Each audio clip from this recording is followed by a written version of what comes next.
Those of you that have followed this conversation for some time, you'll recall that when we had the BRICS summit in Johannesburg in 2023, one of the points that South Africa put on the table was the issue of deepening agricultural trade within the BRICS countries. At that time, we were still a fairly small grouping, only the original members of BRICS. And if you were to look at our agricultural imports at that time, we were just around $300 billion.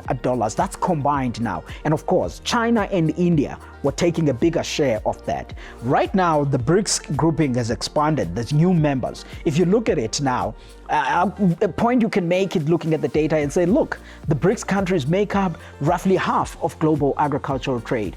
But the difficulty with it is that the intra-BRICS trade remain fairly low.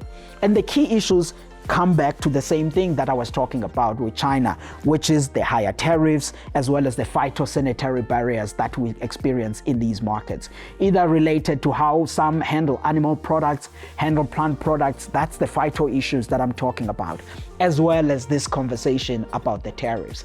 And I think that in the conversations that will happen in Brazil in the coming months, this is one of the themes that must be on the table to say, how do we encourage intra-BRICS trade by lowering all of these barriers so that the agricultural trade amongst these countries can pretty much take off.